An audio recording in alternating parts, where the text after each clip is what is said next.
ojos, empiezo a grabar, comparto. Profe, nada más, ¿puede repetir nuevamente cuándo se entregan, bueno, más o menos las fechas del 11 y del 12, por favor? Es que no. El 11 empieza hoy ya lo puedes subir hasta el martes. Y el 12 se sube el miércoles y el jueves. Ahí sí no pienso abrir la fecha, principalmente porque yo ya ni les puedo dar calificaciones el viernes con esas fechas de entrega. Entonces, pues yo lo que necesito es ya sacar adelante todo el trabajo. Entonces, lo más seguro es que el día 4, que es jueves, se van a tener que conectar, me van a dejar con los que van a hacer examen final, pero a la mayoría de ustedes sí les voy a poder entregar calificaciones el día 4. Esa es la idea. Muchas ¿Ok? gracias, profe. Bueno, muy bien. Vamos con este punto. ¿Qué es intervención? Que es el tema que tenemos ahorita pendiente. La intervención es cuando un Estado, ya sea por sí o por interpósito Estado, hace que otro tenga una conducta que es la que yo quiero y no la que él quiere. Eso es lo que es Estado. O sea, es como una coacción para que el Estado se conduzca de una determinada manera, aunque tal vez no sea la que él quiera o la que sea debida. ¿Cómo lo explico? Vamos a entender como intervención cuando yo trato de que tú hagas lo que yo quiera, así de plano. Ya se puede hacer por varios métodos. Estamos hablando, por ejemplo, que hay varios tipos de intervención. Por ejemplo, por el Estado que la realiza, puede ser directa o indirecta. ¿A qué me refiero con directa? El Estado hace la conducta, hace la coacción directamente. ¿A qué se refiere indirecta? Utilizo a otro Estado para que la haga, pero es como yo quiero. Nada más meto al otro Estado como una especie de intermediario y él va a hacer esa coacción. Por el medio que se utiliza puede ser militar, cuando se utilizan los ejércitos, política, cuando hay presión por parte de los órganos políticos de un Estado sobre otro, o bien diplomática. En el caso específico, los agentes diplomáticos son los que hacen la intervención. También podemos hablar de que puede ser por el tipo de conducta a realizar, de tipo interno o de tipo externo. Interno, cuando quiero que en el interior de tu Estado se haga tal conducta.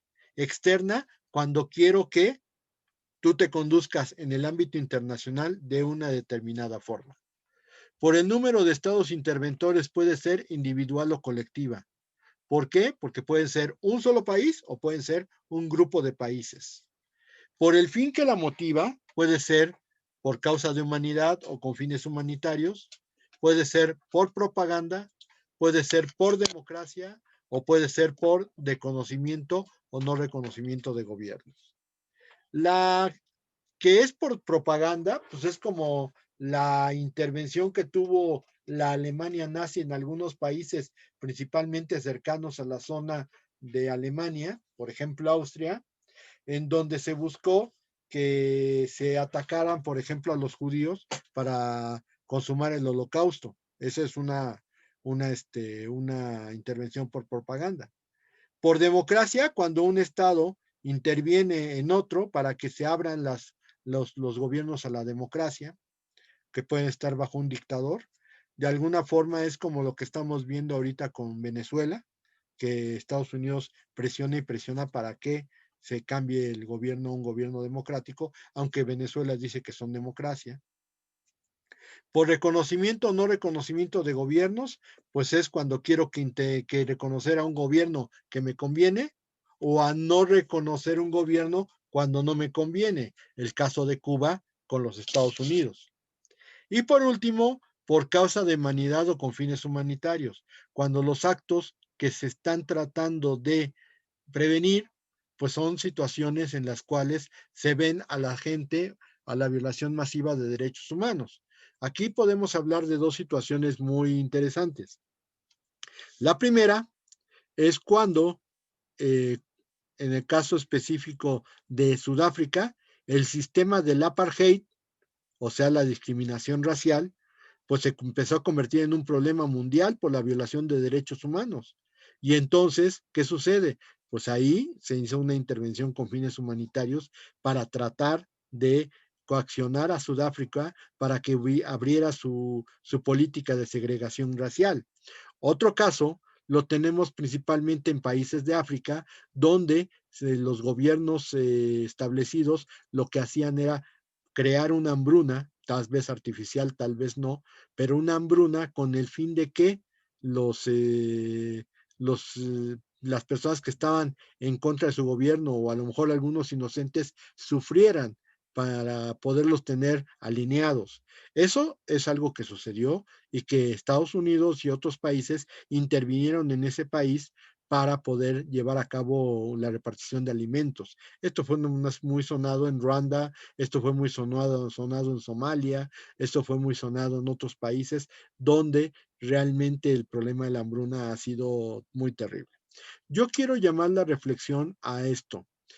Principalmente, el problema de nuestro país con las intervenciones es que nosotros conocemos que en el artículo 89 es principio de política exterior mexicana la no intervención. La no intervención en términos simples y llanos. No intervención significa ningún tipo de intervención. Principalmente, aunque digan que es con fines humanitarios, se supondría que no puede haber intervención. ¿Y por qué lo decimos? Pues una interpretación muy simple. Ubilex non distinguit nec nostrum distingere debemos. O sea, donde la ley no distingue, nosotros no debemos distinguir. Y obviamente si aquí dice no intervención, no dice las intervenciones malas, pero tampoco dice las intervenciones buenas, dice no intervención. Por lo tanto, México debería considerar que está un poquito atado de manos por la situación de las políticas de intervención así. Y entonces, lo que yo sugeriría, porque México sí ha participado en intervenciones con fines humanitarios, es que se modificara la Constitución.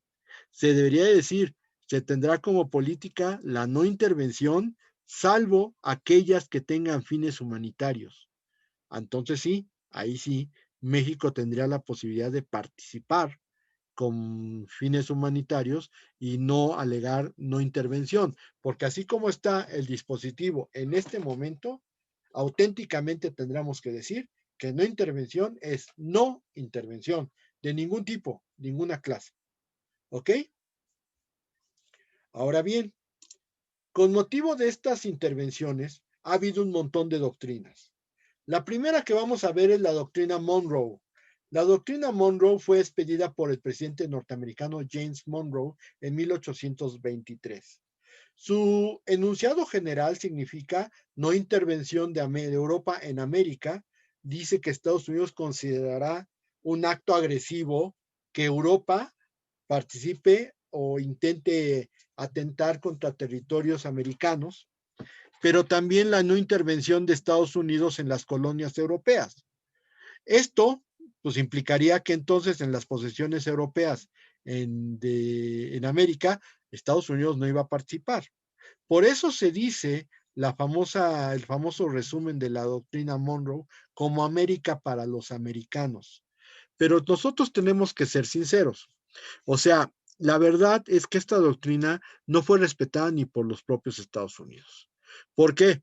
Porque respecto a la intervención de Estados Unidos en las colonias americanas, hay que reconocer que la independencia de Cuba tuvo más intervención americana de la que debieron haber, de la que debió haberse habido. Y por lo tanto, prácticamente a la independencia de Cuba, Cuba se convirtió en una especie de estado satélite de los Estados Unidos. O el caso de Puerto Rico. Puerto Rico era colonia española y la intervención de Estados Unidos hizo que se convirtiera también en independiente, pero después se volviera un estado libre asociado a los Estados Unidos de América. Por lo tanto, ahí podemos ver que la doctrina Monroe no funcionó. Y en el otro parte, en la no intervención de Europa, de América en Europa, pues tenemos que las dos guerras, las dos grandes guerras, la primera y la segunda, no hubieran sido ganadas en Europa por los que ganaron, si no hubiera sido por la participación de los Estados Unidos. O sea, que esta doctrina Monroe jamás pudo cumplirse porque en realidad los Estados Unidos siempre han sido muy intervencionistas y todavía hoy lo sigue siendo en muchos aspectos. Muy bien. La siguiente doctrina se llama Johnson-Brezhnev. Este de aquí, este que estoy marcando con el cursor, es el señor Lyndon B. Johnson, presidente después de la muerte de Kennedy. Y este señor de acá es Leonid Brezhnev. Este era el primer ministro de la URSS, por eso las banderas. Es una doctrina de la Guerra Fría y se basaba principalmente en el hecho de que estos mandatarios pues trataban de buscar que no se proliferara la doctrina del otro. Dicho de esta manera, los socialistas no querían que se ampliara la doctrina capitalista y viceversa. Los capitalistas no querían que se ampliara la esfera comunista. Y entonces, ¿qué hicieron? Pues empezaron a intervenir en los países que a los que eran socialistas se les metía presión para que se volvieran capitalistas y a los países que eran capitalistas se les metía presión para que se volvieran socialistas. Obviamente, en esta intervención en regímenes nuevos, estamos hablando de que esta parte de la historia es cuando más países llegaron a la vida independiente, fue completamente violatoria del derecho internacional por obvias razones, o sea, es una teoría intervencionista. Y lo peor del asunto es que trajo consigo situaciones tan terribles como la guerra de Corea o la guerra de Vietnam. O sea, esos países que ahorita Vietnam ya no, porque Vietnam ya se unificó, pero Corea, después de la guerra de los 50, sí sigue manejando actualmente como Corea del Norte y Corea del Sur. Dos países que son hermanos, que son de la misma raza, son las mismas costumbres, pero que están expuestos a dos regímenes políticos distintos, políticos y económicos. Por lo tanto, definitivamente tampoco es un buen ejemplo de no intervención, al contrario, son teorías intervencionistas que ocasionaron un nuevo mapa en el mundo cuando estuvo vigente la Guerra Fría. Hoy tiene una situación, digamos, histórica, en el sentido de que ya no existe Guerra Fría, ya no hay países que se vayan a volver socialistas o capitalistas por la influencia de dos grandes potencias. Por lo tanto, pues ahí quedó esa doctrina. Y otra doctrina que también es muy conocida es la doctrina Stimson. Stimson era secretario de Estado de Estados Unidos en 1932 y ante la intervención japonesa a Manchuria, territorio chino, los Estados Unidos manifestaron que no aceptarían la situación ilegal en su origen y donde el derecho internacional bien aplicado no podría reconocer. Dicho de otra forma, los actos intervencionistas realizados por la fuerza no pueden ser, por mucho, reconocidos por los Estados Unidos. Esto es muy subjetivo, muy subjetivo. ¿Por qué? Porque estamos hablando necesariamente de que los Estados Unidos reconocen lo que creen que es correcto, aunque no todo lo que hacen es correcto. O sea, lo toman de acuerdo a sus consideraciones, no de acuerdo a un criterio de derecho internacional. Esta es la situación que se da con la doctrina Stimson. Y obviamente, pues se da mucha manga ancha a que Estados Unidos diga, pues es que esto sí o que esto no. Y esto ocasiona que los Estados Unidos tengan tanta capacidad de decisión en el mundo. ¿Ok? El siguiente punto es el conflicto internacional.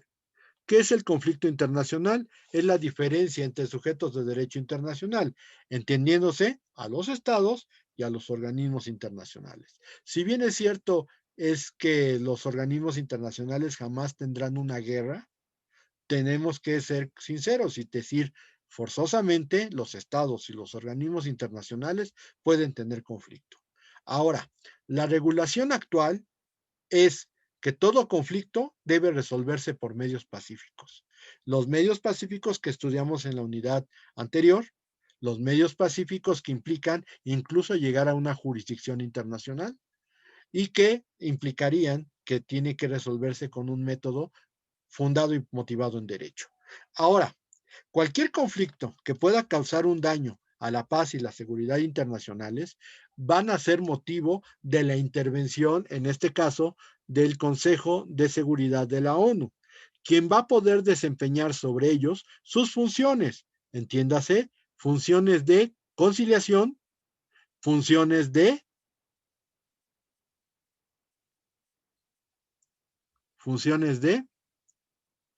investigación. Obviamente también implica que si ellos descubren que hay un acto violatorio del derecho internacional, podrán acudir necesariamente a los métodos coercivos, a las medidas coercitivas que tienen las Naciones Unidas, y que esto implicará que si sucediere una situación así, entonces se le podrán aplicar las medidas coercitivas que las Naciones Unidas tengan a su disposición para poder llevar a cabo un manejo de conducta. Ya hablamos de esto con la guerra del Golfo, pero no necesariamente estamos hablando de un movimiento armado. Puede ser, por ejemplo, un bloqueo pacífico que está determinado por las potencias y el Consejo de Seguridad, y entonces, ¿qué sucede? Pues simplemente se bloquean las costas del Estado y se les da una medida de presión para que entonces ajusten sus conductas.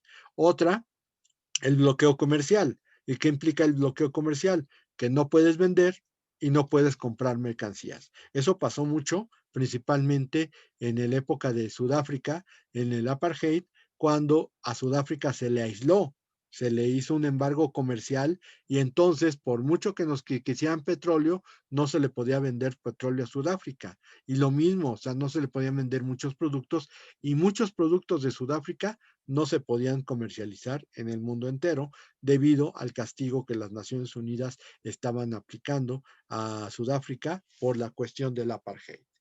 ¿Ok? Muy bien.